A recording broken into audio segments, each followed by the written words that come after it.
ሰላም ጤና ይስጥልን ወደ ሸገር ታይምስ ቤተሰቦች እንደምናላችሁ የሰዓቱ ዜናችን ነው ተጀመረ። አበይት ጉዳዮችን አስቀድመን እናስተዋውቃችሁ። የሀገር መከላከያ ሰራዊት ጀነራል መኮንኑ የፋኖ መተማመኛ ምሽግ የነበረው ጮቄ ተራራ በመከላከያ ሰራዊት ቁጥጥር ስር ገብቷል ብለዋል። ጀነራሉ ፋኖን ወደ ሽፍታ እየቀየር ነው እንገኛለን ብለዋል። ዝርዝሩ የዜናችን ትኩረት ነው። በትግራይ ክልል ስልጣንን በኃይል ተቆጣጥሯል የሚባለው ህወሓት ወደ ራያ አዳዲስ የታጠቁ ኃይሎችን እያስጠጋ ነው ተብሏል። ዛሬ ከስፍራው ምን አዲስ ነገር ተሰማ የሚለውም የዜናችን ትኩረት ነው። ከዚህ ጋር በተያያዘ አቶ ጌታቸው ረዳ የፕሪቶሪያው ስምምነት መፍረስ ትግራይን ወደ ዳግም ጦርነት ሊመልሳት ጫፍ ደርሷል ሲሉ መናገራቸው ተሰምቷል። እንመለከተዋለን። ተጨማሪ ኢትዮጵያን በሳውዲ አረቢያ የሞት ቅጣት እንደተፈረደባቸው የተሰማ ይገኛል። የሳውዲ አረቢያ የሀገር ውስጥ ጉዳይ ሚኒስቴር ያስተላለፈውን አስደንጋጭ ውሳኔ በተመለከተ የተሰሙ አዳዲስ ጉዳዮችም በዝርዝር ይደመጣሉ። እንደተለመደው እየሰማችሁ ነብራችን ቆዩ።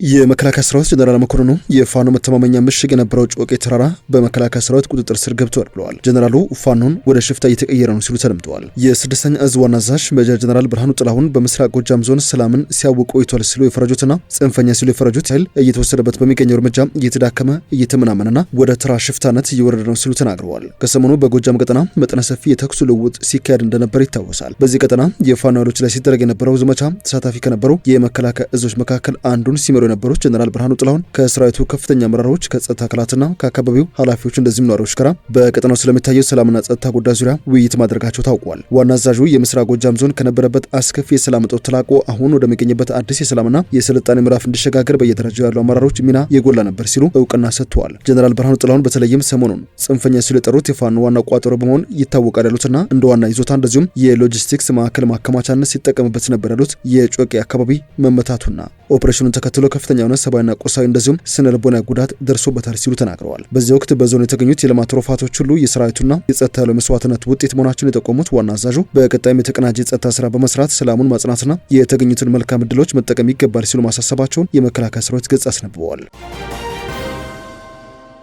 በትግራይ ክልል ስልጣን ዳግም በጉልበት ተቆጣጥሯል በሚል የሚነገርለት ህወሓት ወደ ራያ አዳዲስ የታጠቁ ኃይሎችን እያስጠጋ ነው ተብሏል። ዛሬ ከስፍራው ምን ተሰማ የሚለውን እንመለከት። የህወሓት አርሚ 15 ጦር ወደ ራያ አካባቢ ተንቀሳቅሷል የሚሉ መረጃዎች ከትላንት ጀምሮ ዛሬም ድረስ በስፋት የተሰራጩ ይገኛሉ። አርሚ 15 የሚባለው የህወሓት ጦር በጀነራል ዮሐንስ መዲድ እንደሚመራ የተነገረ ሲሆን በዛሬው ዕለትም ወታደራዊ ምረቃ ስነ ስርዓት ማካሄዱ ተሰምተዋል። በተለያዩ ማህበራዊ ትስስር ገጽ መድረኮች የተሰራጩ ባለው መረጃ መሰረት የህወሓት አርሚ 15 ተብሎ የሚጠራው የታጠቀ ኃይል ወደ ራያ አማራ ክልል ቆቦ ከተማ አካባቢ እንቅስቃሴ ጀምሯል የሚል መረጃ እየተሰራጨ ይገኛል። መረጃው በሰሜን ኢትዮጵያ ዳግም ጦርነት ሊቀሰቀስ ይችላል በሚል ብዙዎች ስጋታቸውን እያንጸባረቁ በሚገኙበት በዚህ ሰዓት የተሰራጨ ሲሆን በአካባቢው የሚገኙ ምንጮች አሁን ምን ሊከሰት ይችላል የሚሉ ሁኔታዎችን በትኩረት የተከታተሉ እንደሚገኙ ነው የተዘገበው። ባለፉት ጥቂት ዓመታት ጦርነት ተፈራርቆ በተከሰተበት የራያ ቀጠና አካባቢ ለተለያዩ ፖለቲካና ጸጥታ ውዝግቦች የተጋለጠ አካባቢ በመሆኑ በዚህ አይነት ወቅት የሚሰሙ ወታደራዊ እንቅስቃሴ ዜናዎች በህዝቡ ዘንድ ትኩረትን እየሳቡ ይገኛሉ። ይህ ዜና እስከተጠናቀረበት ጊዜ ድረስ ግን የህወሓት አርሚ 15 ወደ ራያ ቀጠና አካባቢ ተንቀሳቅሷል የሚለው መረጃ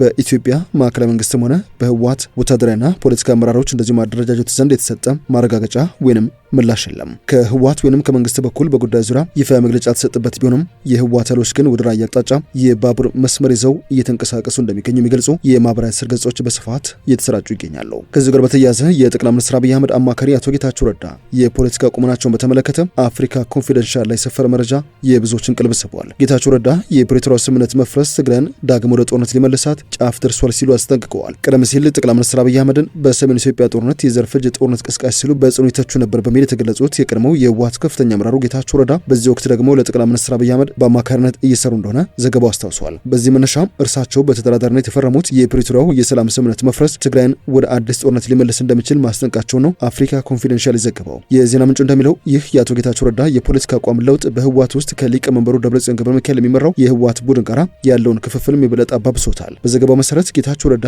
የፕሪቶሪያው ስምምነት እንዲቀጥልና በሙሉ እንዲተገበር ዛሬም ድረስ ባገኙት አጋጣሚ ሁሉ የሞገቱ ሲሆን ስምምነቱ ከፈረሰ ወይንም ከተዳከመ ትግራይ በጥቅሉ እንደገና ወደ ጦርነት ሊያመራ እንደሚችል ያስጠነቀቁት አፍሪካ ኮንፊደንሻል ለዘገበው ይህ ሁኔታ በህወሓት ውስጥ በጌታቸው ረዳና በደብረጽዮን ገብረሚካኤል በሚመራ ቡድን መካከል ያለውን የፖለቲካ ፍጥጫ ምናልባትም በሌላ ጎራ ጥላት አድርጎ ሊከስታቸው ይችላል የሚሉ ግምቶች እንዲሰጡ ምክንያት ሆኗል ሲል ነው ያስነበበው። ወደ ዜናችን ሌላኛው ክፍል እናምራ። የሳውዲ አረቢያ መንግስት በኢትዮጵያ ላይ ተጨማሪ ሞት ቅጣት ማስተላለፉ የተሰማ ነው። የሳውዲ አረቢያ የሀገር ውስጥ ጉዳይ ሚኒስቴር 5 ተጨማሪ ኢትዮጵያን ነው በሞት መቅጣቱ የተሰማው። ወደ ሀገሪቱ አደንዛዥ እጽ በድብቅ ሲያስገቡ ተይዟል የተባሉ ኢትዮጵያን በሞት የተቀጡት በትላንትናው ዕለት ሐምሌ 20 ቀን 2018 ዓ.ም በአሲር ግዛት መሆኑን የሀገር ውስጥ ጉዳዮች ሚኒስቴር አስታውቋል። ከቅርብ ጊዜ ወዲህ በሳውዲ አረቢያ መንግስት የሞት ቅጣት የተፈጸመባቸው ኢትዮጵያን ቁጥር ወደ 17 ደርሷል። ከዚህ ቀደም ሰኔ 16፣ 5፣ ሰኔ 1፣ 4፣ ሚያዝያ 13 2018 ዓ.ም ደግሞ 3 ኢትዮጵያን የሞት ቅጣት ተፈጽሞባቸዋል። የሳውዲ የሀገር ውስጥ ጉዳይ ሚኒስቴር በመግለጫው የጸጥታ አካላት ወንጀለኞቹን በቁጥጥር ስር አውለው ባደረጉት ምርመራ ጥፋቱን መፈጸማቸው በመረጋገጡ ክስ እንዲመሰረትባቸው ተደርጓል ብለዋል። የፍርድ ቤት ውሳኔ ላይ ይግባኝ ተጠይቆ የነበረ ቢሆንም የጠቅላይ ፍርድ ቤቱ ብይኑን በማጽናቱና በሸሪዓ ሕግ መሰረት የንጉሳዊ ትእዛዙ ተፈጻሚ እንዲሆን መደረጉን የተገለጸው ሚኒስቴሩ የሞት ቅጣቱ ዓላማ የዜጎችን ደህንነት ለመከላከልና ነዋሪዎችን ከአደንዛዥ እጽ አደጋ ለመጠበቅ እንደዚሁም አደንዛዥ እጽን ለሚያዘዋውሩና ለሚያስፋፉ አካላት በሕግ የተደነገጉትን እጅግ ከባድ ቅጣቶች ተፈጻሚ ማድረግ መሆኑን በመግለጫው ላይ ተጠቅሷል። ከዚህ ቀደም ሂውማን ራይትስ ዎች ሐሚስ ሙሻይት በተባለው እስር ቤት ቢያንስ 63 ኢትዮጵያን ከአደንዛዥ እጽ ጋር በተያያዘ የሞት ቅጣት እንደተጋረጠባቸው በማስጠንቀቅ መግለጫ አውጥቶ ነበረ። የሰብአዊ መብት ተሟጋቹ ይህንን መግለጫ ካወጣ በኋላ 14 ኢትዮጵያን በሞት መቀጣታቸውን የተነገረው የመገናኛ ብዙሃን ከ200 በላይ ኢትዮጵያን በሐሚስ ሙሻይት እስር ቤት የሞት ቅጣታቸውን እየተጠባበቁ ይገኛሉ ሲሉ ዘግበዋል። ሆኖም ግን ቁጥር በሰብአዊ መብት ተሟጋቾች ድርጅቶች በገለልተኝነት እንዳልተረጋገጠ ነው የተነገረው። እንደ ሳውዲ አረቢያ ባለስልጣናት ገለጻ ከሆነ ኢትዮጵያኑ ሞት የተፈረደባቸው ሐሺሽ ይዘው ወደ ሀገሪቱ በመግባታቸው ምክንያት ነው። በሂውማን ራይትስ ዎች ከፍተኛ የስደተኞችና የስደተኛ መብቶች ተመራማሪ የሆኑት ናዲያ ሃርድማን ሳውዲ አረቢያ አመጽ ያልተቀላቀለባቸው ወንጀሎችን ፈጽሞ የተገኙ የውጭ ዜጎችን ከፍርድ በኋላ መሰረታዊ ፍትህ ሂደትን በመከልከል በሞት ለመቅጣት ያላት ቁርጠኝነት ለመብቶቻቸውና ለህይወታቸው ከፍተኛ አክብሮት ለማሳየቷን ያስረዳል በማለት ነው ዓለም አቀፍ አጋሮች ጣልቃ እንዲገቡ ጥሪ ያቀረቡት።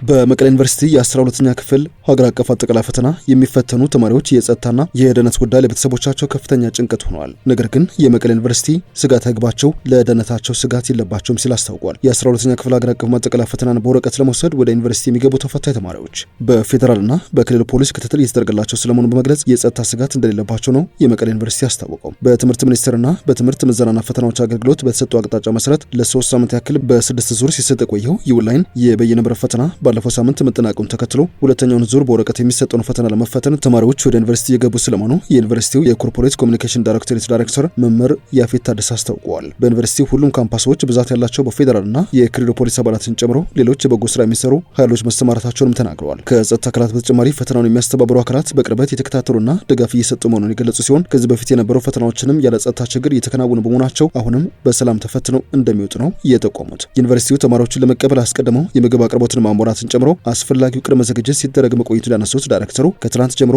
አዳዲስ ተማሪዎችን ተቀብሎ እያስተናገደ ይገኛል ባይ ናቸው። የተማሪዎች አቀባበል እስከዛሬ ማለትም ሐምሌ 21 ቀን 2018 ድረስ የሚቀጥል እንደሆነ የተነገረ ሲሆን በጥቅሉ በሁለቱም ካምፓሶች 7700 አካባቢ ተማሪዎችን እንደሚቀበል አስታውቋል። በትግራይ ክልል ለሚገኙ የ12ኛ ክፍል ተፈታኝ ተማሪዎች ፈተናው በመቀለና አክሱም ዩኒቨርሲቲ እንደሚሰጥ በመግለጽ ከአዲግራት ጫፍ ጀምሮ እስከ ራያ አካባቢ ያሉ አብዛኞቹ ተማሪዎች ወደ መቀለ እንደሚገቡ ተናግረዋል። ዳይሬክተሩ አክለውም ከተማሪዎች ቅበላ አስቀድሞ ከትምህርት ሚኒስቴርና ከትምህርት ምዘናና ፈተናዎች አገልግሎት ከተላኩ የፈተና ኃላፊዎችና ከመላ ኢትዮጵያ ለተውጣጡ ፈታኞች አቀባበል መደረጉን አስታውቋል።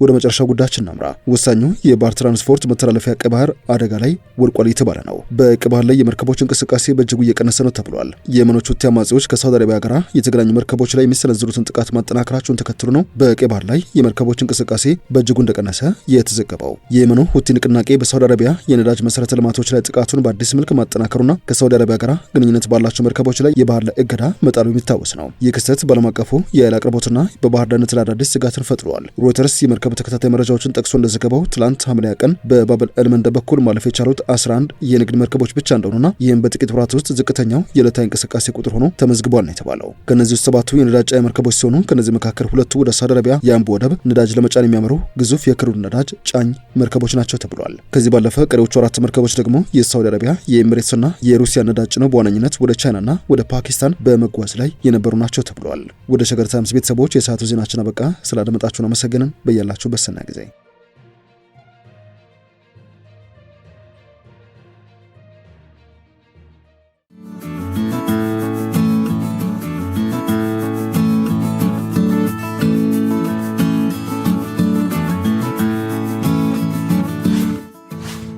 ሸገር ታይምስ ሚዲያን ሰብስክራይብ በማድረግና ደወሉን በመጫን ይከተሉን።